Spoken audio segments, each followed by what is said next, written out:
তো ওই নিমকিটা হচ্ছে একদম ধানি নিমকি, ঠিক আছে, একদম ছোট নিমকিটা দেখা, একদম ছোট সাইজের নিমকি। ভাজার ক্ষেত্রে কি সাবধানতা অবলম্বন করতে হবে, এবার আমার দেখা কী সাবধানতা অবলম্বন করতে হবে সেটা হচ্ছে আজকের এই টিউটোরিয়ালটাই এই ভিডিওতে দেখাচ্ছি।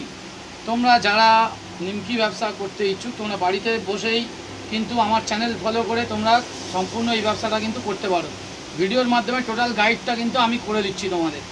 তো আজকে যেটা তোমরা ছোট নিমকি যারা বাড়িতে তৈরি করবে, খুব সাবধানের সঙ্গে এই নিমকিটা তৈরি করতে হয়। এই নিমকিটা সবচেয়ে মানে বলতে গেলে খুব সাবধানভাবে তৈরি করতে হয়। কেন? কারণ এই নিমকিটা যখনই এই তেলের মধ্যে আমি ছাড়বো, তেলটা কেমন কন্ডিশান হবে যেটা আমি তোমাদের দেখাবো, যেটা বলার খুব সাবধানে ছাড়তে হবে। প্রথম কথা হলো ঝাঁঝরার এই গ্রিপটা কিন্তু খুব মজবুত হতে হবে, যেন না কোনো রকমভাবে এই হাতের গ্রিপ স্লিপ করে। তো তেল দেখতে পাচ্ছ অত্যন্ত হিট হয়ে গেছে। এবারে আমি নিমকিটা ছাড়বো। ঝাঁঝরার উপরে বেশ ধরে পুরো মালটা আমি আস্তে আস্তে ঝাঁঝরাতে ছাড়বো এবং ঝাঁঝরার উপর দিয়ে আস্তে আস্তে গড়িয়ে কিন্তু তেলে পড়ছে। যেটুকুনি পড়ছে সেটুকুনিতেই তাই দেখো যে কতটা উতলে উঠছে তেলটা।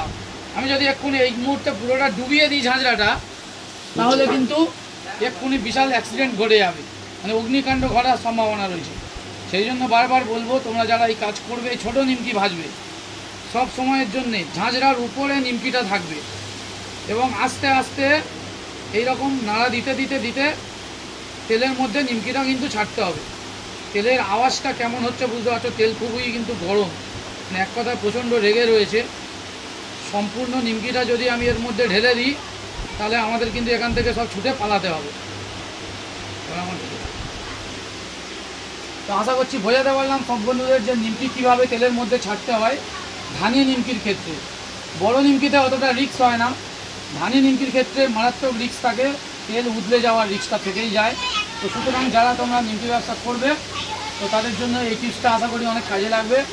যদি মনে হয় যে ভালো পরামর্শ, ভিডিওতে লাইক করবে এবং নতুন হলে চ্যানেলে সাবস্ক্রাইব করবে আর সঙ্গে থাকবে আমার, তোমাদের ভালোবাসা আরও এগিয়ে যেতে চাই। Thank you. ধন্যবাদ।